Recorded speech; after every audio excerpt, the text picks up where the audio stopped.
Oh, hi there!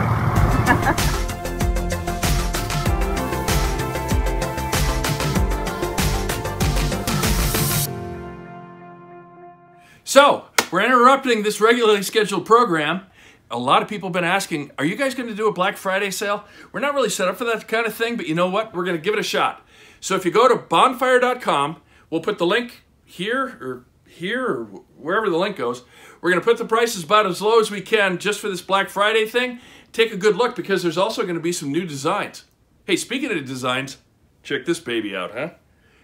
Now that I'm part of the club, I can wear the shirt. Yeah, I'll be right back.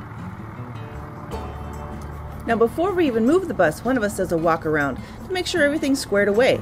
You know, double check septic hoses, electrical and panels.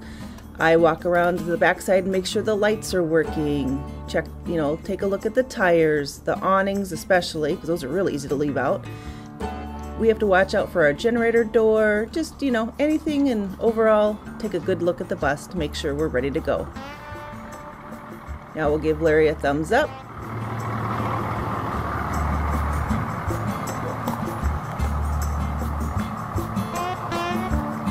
So, we're driving the bus back to Los Anchorage so we can put it in storage and head on back to Kodiak.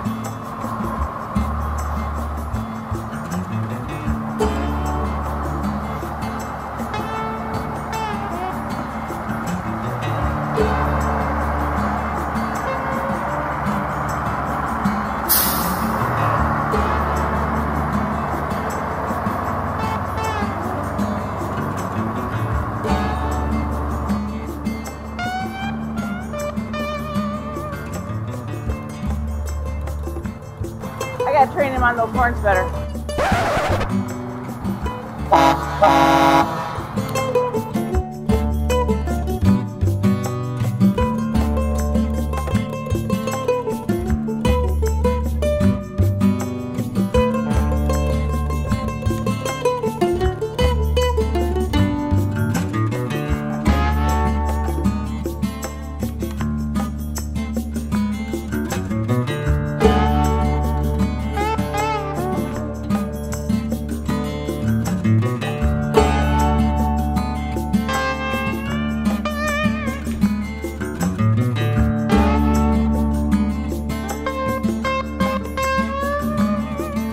So we keep the bus on a military installation. Because of that, we have to be on the safe side. Got to turn off the headlights, get your IDs ready, all that other stuff. Plus, we're not really allowed to film in that area. So our apologies, a little bit of a dead zone, but trust me, putting it in storage isn't that exciting anyway.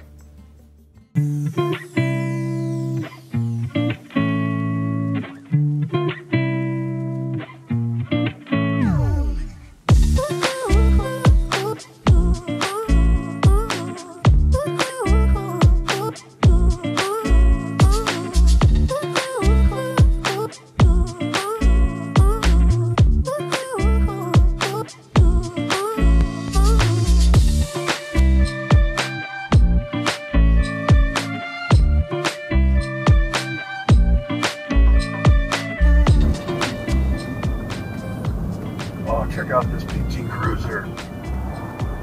Awesome. Ooh. Keep going.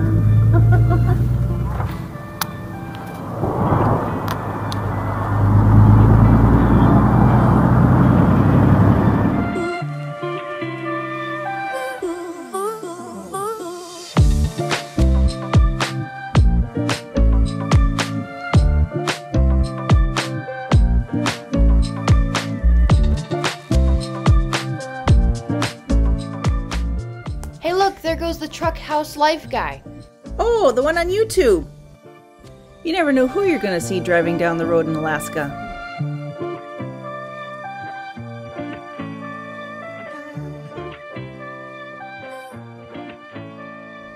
We're entering into the Portage Valley, which is in the Kodiak National Forest.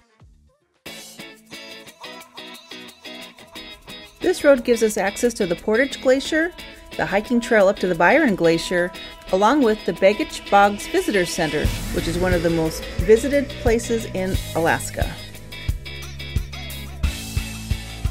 I wonder where all this traffic is coming from. I bet they just made it through the tunnel.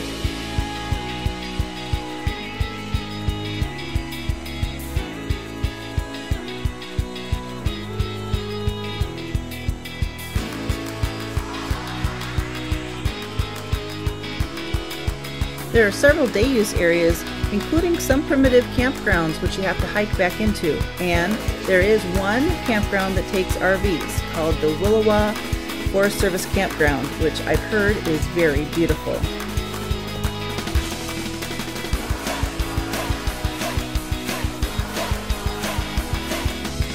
Here we're coming up on the Visitor Center turnoff, and then we'll see the Portage Lake Tunnel. Now this tunnel is only about 400 feet, but it is cool. It's lighted and has a heated drainage system to minimize icicles forming during the winter months, when the temperatures can get down to negative 40 degrees Fahrenheit. Here's a beautiful Portage Lake, which you can see icebergs a lot of the time, and off to the distance is the Portage Glacier.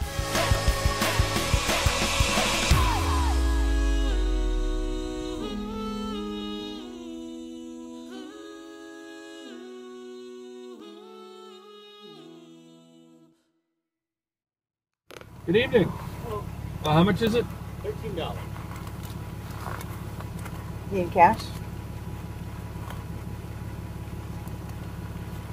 Okay.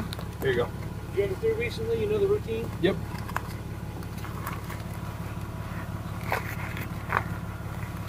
You guys need a schedule? No. Hope not. Yeah, we're just on our way back to Kodiak. All right. Thank you. Thanks a lot. So here we're coming into the Bear Valley staging area, where vehicles will wait for the tunnel to open.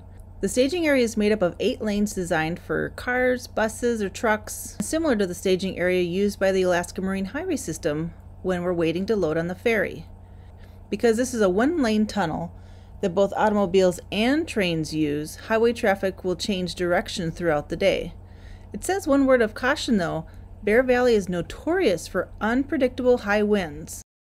So in front of the staging area, there's going to be a traffic light that'll direct us to stop or proceed.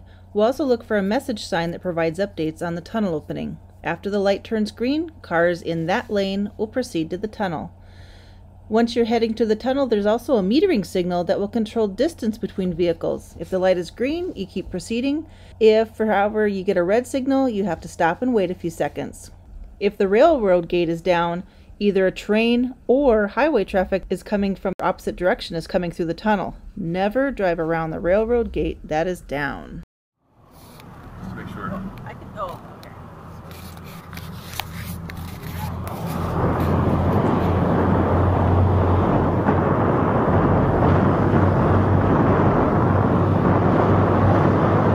Seriously, tell me that doesn't sound like a train coming through a tunnel.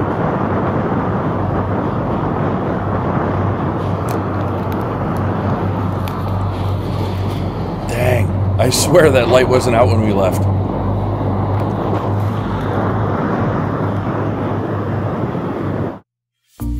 Now, even though we call this the Whittier Tunnel, and technically it's named the Anton Anderson Memorial Tunnel after the chief engineer when they built this in support of the war effort back in World War II. The tunnel itself is about 2.5 miles long.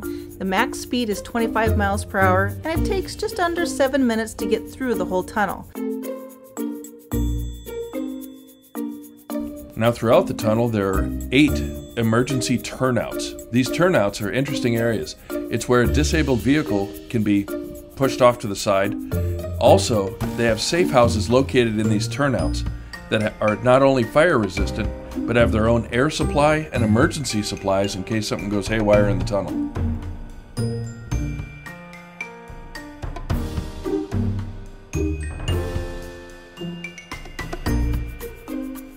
Thanks a lot for watching, subscribing, giving it a thumbs up, and remember, if you don't like it, hit thumbs down twice. Works better that way.